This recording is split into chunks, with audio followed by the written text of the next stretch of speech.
Hello everyone, welcome back in the new video. तो इस video में हम लोग बात करने वाले हैं 3 इंपॉर्टेंट पॉइंट के बारे में। सबसे पहला पॉइंट पे हम डिस्कस करेंगे क्या जीडीएस जो है 8वें वेतन आयोग के अंदर शामिल होंगे या नहीं होंगे, क्योंकि हमें पता है जीडीएस जो है वो एक्स्ट्रा डिपार्टमेंटल पोस्ट है, गवर्नमेंट एम्प्लॉयज़ नहीं है। दूसरा पॉइंट होने वाला है कि अगर शामिल होंगे सैलरी बढ़ेगी तो क्या गवर्नमेंट एम्प्लॉय जो सेंट्रल हैं उनके साथ ही सैलरी इनकी बढ़ेगी, या बाद में जो है इनके लिए अलग से कमेटी बनाई जाएगी, या जो भी कहें कब से जो है लागू होगी जीडीएस की सैलरी में और कब से इंक्रीमेंट देखने को मिलेगा। एग्जैक्ट मैं ईयर आपको बताने वाला हूँ। थर्ड और सबसे लास्ट पॉइंट के बारे में हम डिस्कस करेंगे कि सैलरी कंपैरिजन हम करने वाले हैं। 7वें वेतन से पहले क्या सैलरी थी, उसके बाद क्या है, और 8वां वेतन आयोग के आने के बाद जीडीएस की सैलरी क्या होने वाली है। इसके बारे में हम प्रैक्टिकल टेबल के साथ आपको यहाँ देखिए स्क्रीन पे आप लोग देख रहे होंगे, हम कंपैरिजन करने वाले हैं। तो देखिए जो है यहाँ स्क्रीन पे मैं आप लोग को लगाया हूँ कि 7वां वेतन आयोग आने से पहले यानी 2016 के पहले जीडीएस की क्या सैलरी थी, यहाँ आप लोग देख सकते हैं। बाद में हम लोग और डिस्कस पे करेंगे, लेकिन पहले और इम्पॉर्टेंट पॉइंट के बारे में हम पहले डिस्कस करने जा रहे हैं कि क्या जो जीडीएस हैं वो शामिल होंगे भी या नहीं। क्योंकि जो पिछला मैंने वीडियो अपने चैनल पे डाला होगा, जो आप लोगों ने नहीं देखा होंगे तो देख लीजिएगा कि 8वें वेतन के बाद जीडीएस की क्या सैलरी होने वाली है। तो उसके कमेंट में बहुत लोगों ने कमेंट किया है कि जीडीएस और पीएसयूज़ जो है वो गवर्नमेंट एम्प्लॉयज़ नहीं होते हैं, इसी वजह से वो 8th सीपीसी से बाहर होंगे और 8वें वेतन आयोग में उनकी सैलरी नहीं बढ़ेगी। तो आप लोग बिल्कुल सही बोल रहे हैं कि गवर्नमेंट जो है एम्प्लॉयज़ की ही बढ़ने वाली है, सिर्फ जो सेंट्रल हैं, और जीडीएस सेंट्रल गवर्नमेंट एम्प्लॉयज़ है नहीं, एक्स्ट्रा डिपार्टमेंटल है, तो उसमें शामिल नहीं होगा। तो इसका ये मतलब नहीं है कि जीडीएस की सैलरी नहीं बढ़ेगी। मैंने ये कभी उस वीडियो में नहीं कहा कि जो जीडीएस है वो सेंट्रल गवर्नमेंट एम्प्लॉयज़ के साथ उनकी सैलरी बढ़ने वाली है। आप लोग को पता होगा, मैं आप लोग को बताता हूँ एक चीज़ कि जो जीडीएस है ये गवर्नमेंट एम्प्लॉयज़ के साथ कोई इसका लेना देना नहीं है, एक्स्ट्रा डिपार्टमेंटल है। और इनकी जो सैलरी बढ़ती है वो यूनियन के हिसाब से बढ़ती है, या कह सकते हो यूनियन जो डिमांड अपने रखते हैं उसके हिसाब से गवर्नमेंट जो मतलब डिपार्टमेंट ऑफ पोस्ट है वो स्पेशली कंसीडर करके एक कमेटी बनाता है। उसी कमेटी के रिपोर्ट के ऊपर ही सारा सब कुछ काम होता है। ठीक है, तो पहला पॉइंट तो ये आप लोग दिमाग से निकाल दीजिए कि सैलरी नहीं बढ़ने वाली है, सैलरी 100% बढ़ेगी। क्योंकि आप लोग को एग्जाम्पल के तौर पे बताऊं कि जो 7वां वेतन आयोग आया था उसमें भी सैलरी बढ़ी थी, लेकिन टाइम लगा था। तो उससे सेकंड पॉइंट यही हमारा है कि कितने मतलब कब से जो है जीडीएस में अप्लाई होगा।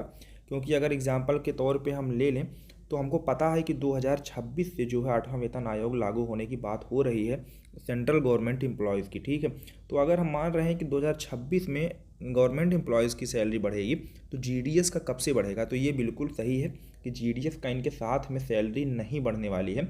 जीडीएस का क्या होता है कि इनके लिए एक कमेटी के गठन किया जाएगा। जब यूनियन डिमांड रखेगा अपना पॉइंट वाइज कि हमको ये इतना इतना मतलब चाहिए जीडीएस के लिए, तो कमेटी बनेगी, उस पर जो है उसको ओवरव्यू किया जाएगा, जो जो एक्सेप्ट डिपार्टमेंट ने करेगा तो उसके बाद 2 साल के बाद मिनिमम आप मान के चलिए कि जीडीएस के लिए अप्लाई होगा।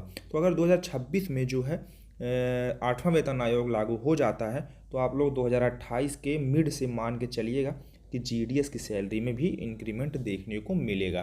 क्योंकि मैं आप लोग को चलिए दिखाता हूँ कि पिछले जो 7वां वेतन आयोग आया था उसमें किस तरह से मतलब प्रोसेस हुआ था।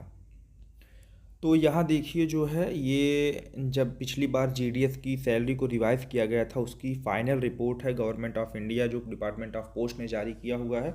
ठीक है, तो इसमें साफ साफ मैं बता दूं कि एक जो है जब 2016 में आप लोग को पता होगा कि 7वां वेतन आयोग जो है वो लागू हुआ था, 10-10 साल पे लागू होता है।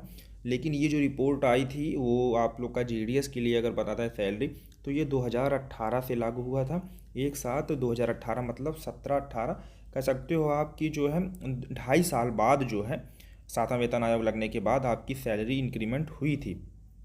तो वही आंकड़ा इस बार भी हम लोग लगा सकते हैं कि अगर 26 में अप्लाई होता है 8वां वेतन आयोग तो आप मान के चलिएगा कि 2028 के मिड से मैंने बताया जैसे कि जीडीएस की सैलरी में बढ़ोतरी देखने को मिलेगी। तो इसमें आप लोग को पता होगा कि कंपैरिजन की हमने बात की थी। तो देखिए जो है अभी इस टाइम तो अच्छा खासा मतलब सैलरी ठीक ठाक मिल जाती है जीडीएस को, लेकिन 2016 के पहले जो जीडीएस है उनसे एक बार आप बात करते हैं तो जीडीएस के साथ बहुत ही ज़्यादा शोषण और अत्याचार होता था। क्योंकि सैलरी बस नाम मात्र की ही होती थी 2000-3000 में, और काम इतना ही टारगेट लिया जाता था। तो देखिए जो है ये आने के पहले 8 मतलब 11 कैटेगरीज थी वो स्लैब थी, मतलब सैलरी जीडीएस को 7वें वेतन आयोग से पहले। तो इनको मर्ज करके जो है 4 को यहाँ देखिए, ये मेल कैरियर, मेल जो है मैन होते थे, उसके बाद जो है मेल डिलीवरी करने वाले बात होते थे, उसके बाद जो है जीडीएस बीपीएम होता था। मतलब छोटे छोटे कई सारे पोस्ट थे। यहाँ नीचे फुल फॉर्म दिया है, mail carrier, mail packer, mail deliver, mail man, stamp vendor. तो उनके हिसाब से वर्क था, टाइम के हिसाब से। यहाँ देखिए जो मेल कैरियर था, डाक ले आने वाले, उनकी सैलरी 2200 रुपये थी, उनको मर्ज किया गया बीपीएम में। उसी तरह से ये सब थे, मतलब वेंडर थे जो डाक बांटते थे, उनकी सैलरी 10,000 कर दी गई। इसी तरह से जो बीपीएम की पहले सैलरी हुआ करती थी, वो आप लोग देख सकते हैं 2700 रुपये हुआ करती थी, और 7वें वेतन आयोग लगने के बाद जो सीधे 12,000 बेसिक कर दिया गया। तो मतलब आप लोग देख सकते हैं कितना गुना बढ़ा सैलरी। तो लेकिन ये जो डायरेक्ट उसमें नहीं बढ़ा है 7वें वेतन आयोग में, ये जो है कमेटी की रिपोर्ट के ऊपर बढ़ाया गया रिवीजन करके। तो इसी हिसाब से इस बार भी होने वाला है, कमेटी का गठन होगा और उसी के हिसाब से सैलरी का इंक्रीमेंट देखने को मिलेगा। तो ये आप लोग मत कहिए कि सैलरी इंक्रीमेंट नहीं होगी, सैलरी 100% इंक्रीमेंट होने वाली है। बस यही है कि देरी लगने वाली है, ठीक है। देरी के बाद जो है आपका 2028 के आसपास आप मान के चलिएगा कि जीडीएस की सैलरी अच्छी खासी इस बार हो जाने वाली है, जितना कि मैंने पिछली वीडियो में एक्सपेक्ट किया था। तो आई थिंक ये थोड़ा सा कन्फ्यूज़न जो था काफ़ी लोगों के अंदर कि नहीं बढ़ने वाली है जीडीएस की, तो ये सब निकाल दीजिए। बाकी किसी तरह की कोई डाउट हो तो कमेंट करके पूछिएगा। बाकी कैलेंडर जो है 2025 का एग्ज़ाम वाला डिपार्टमेंटल वो आ गया है, मैंने पिछला वीडियो उस पर बनाया था, और जल्दी ही इसके बाद स्ट्रेटजी की वीडियो में 2025 एग्ज़ाम जो देने वाले हैं स्टूडेंट या कैंडिडेट जीडीएस में जो हैं, उनके लिए लेके आऊँगा। किस तरह से तैयारी करना है, किस तरह से आपको गाइड मैं करूँगा, सब कुछ स्ट्रेटजी आने वाले वीडियोस में आप लोग को मिलेंगे। उसके लिए चैनल पे बने रहिएगा, सब्सक्राइब कर लीजिएगा। बाकी नेक्स्ट वीडियो में मिलते हैं, धन्यवाद।